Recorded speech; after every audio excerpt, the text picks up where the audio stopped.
andaikan saya berhadapan dengan orang di Fakultas Syariah, saya nggak akan berani mengatakan Tuhan sudah mati.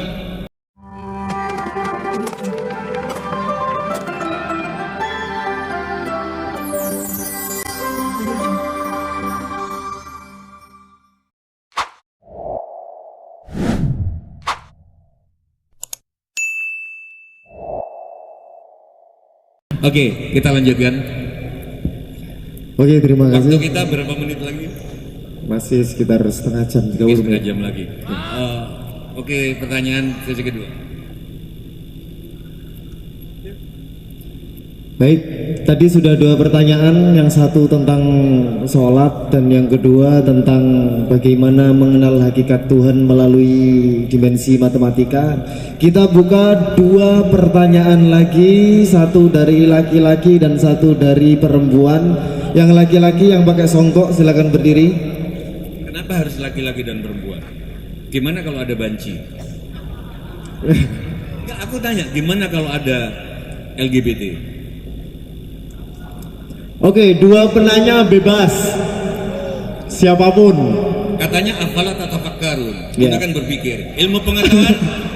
Ilmu pengetahuan membuktikan bahwa LGBT bukan penyakit. LGBT memang ada genetik. Ada yang ikut-ikutan, tapi ada yang memang genetik. Karena ya harus kita pecahkan bersama. Katanya harus menghormati ilmu pengetahuan. Ya. Yuk silakan. Oke, yang pakai kopiah tadi silakan berdiri, maju ke depan, sebutkan nama dan dari mana.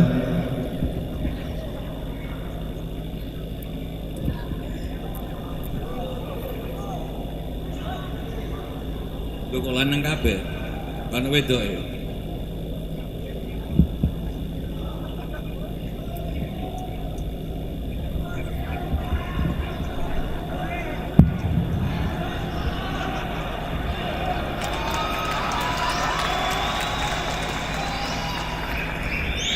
Bismillahirrahmanirrahim. Assalamualaikum warahmatullahi wabarakatuh. Terima kasih atas kesempatannya, Mbah. Saya mau bertanya terkait tadi, setiap segala sesuatu itu mempunyai pola-pola. Nah, kadang kita tidak jeli bagaimana mempertemukan atau mengharmonikan. Semua pola sama. Nanti kalau kamu nikah, kamu punya anak kecil, belum bikin kamar, habis itu kamu mulai gede SD, mulai bikin kamar 1. Mulai lagi anakmu 2, kamu bikin kamar 3, anakmu makin gede, rumahmu makin gede, setelah rumah gede, anakmu kuliah semua, keluar kota, kamu tinggal berdua sama istrimu, rumahmu kosong. Semua polanya gitu. Terima kasih, Gus. Gini, ketika dihadapkan pada sebuah organisasi itu banyak pola-pola, artinya banyak potensi-potensi banyak di dalam organisasi itu.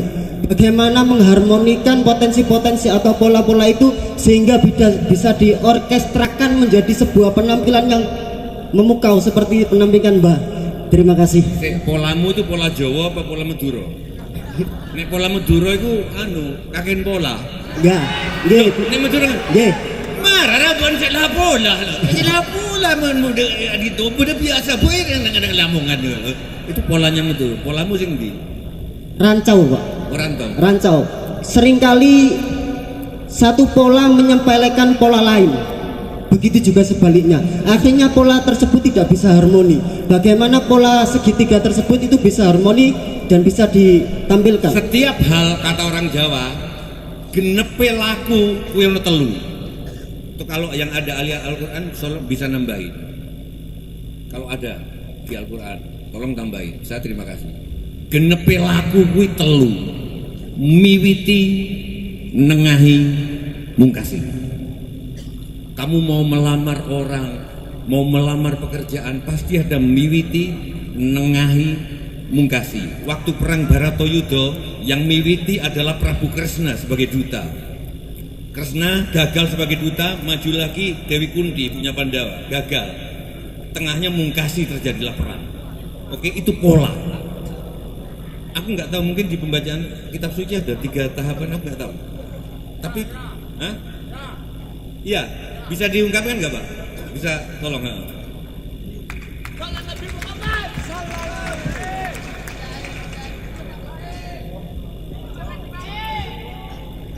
aja Pak. Ayo Pak.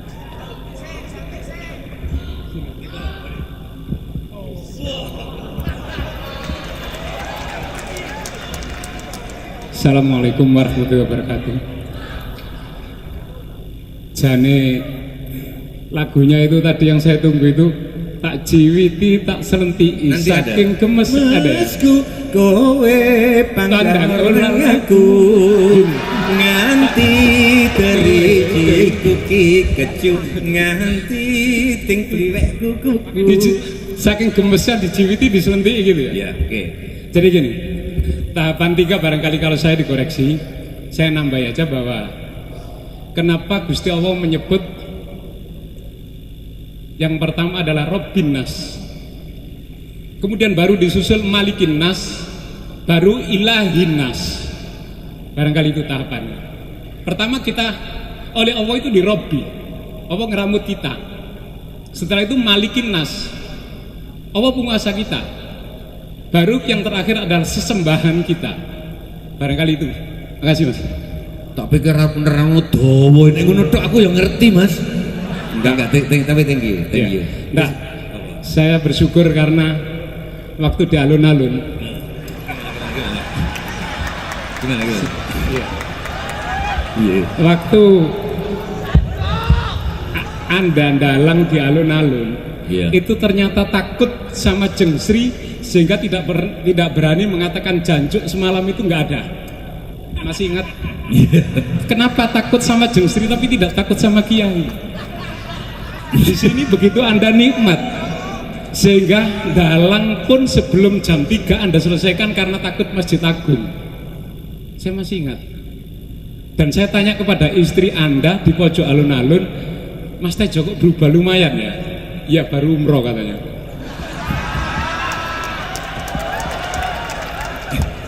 Nah persoalannya umroh, waktu umroh itu pertanyaan yang tadi. Waktu di Mekah ya gak sembahyang gelas.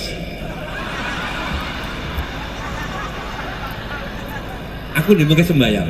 Oh iya. Aku di Mekah sembahyang. Terus pulang. Definisi sembahyang apa sih?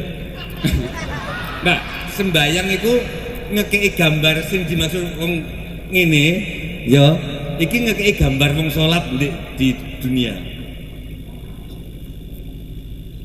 Salat apa cuman ngekei gambar wong salat nang dunia? nah, ini panjang sebenarnya penjelasan. Tadi yang panjang saya bikin pendek, tapi ini sebenarnya penjelasan panjang karena Enggak, jangan yang panjang, jangan dibikin Enggak. pendek. Ibu-ibu nggak suka. ya. Karena begini. Di sini ini andaikan saya berhadapan dengan orang di Fakultas Syariah, saya nggak akan berani mengatakan Tuhan sudah mati. Saya nggak berani. Di situ saya berusaha menempatkan diri saya, sembahyang itu saya sebagai apa. Tapi kalau saya berhadapan dengan anak usuluddin yang madrasahnya di pesantren, saya mengatakan Tuhan sudah mati, dia akan mengatakan bahwa Tuhan sudah busuk. Itu kembali ke keyakinan seperti yang Anda katakan di Indonesia Harus kemarin TV One sampai jam 12 tak anteni. Saya setuju. Pak Tejo itu ngomong apa? Saya setuju istilah Tuhan sudah mati dari Nietzsche, pakar di Jerman itu kan, Nietzsche. Tapi yang dimaksud Tuhan sudah mati, Tuhan lama. Tuhan dalam definisi Ya, lama. tahu. Tuhan dalam definisi lama ya Tuhan sosok. Ya. Begitu Tuhan sosok, bagi saya itu sudah mati. Ya. Yang ada sekarang Tuhan tajalli. Ya, pinter Anda. Jadi, ya. Hiburan dok, ini hiburan dok. Wes Nah. dari nanti. Nih. Nah, Hadiah jenengan Pak Sinten? saya Ya. Putu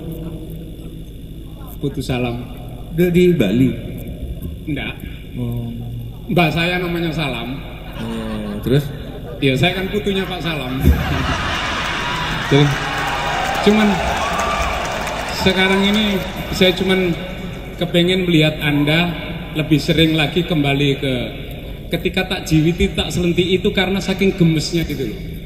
Saya kurang melihat lagi, tapi mudah-mudahan seperti yang istri Anda katakan, waktu ketemu saya lama dialog.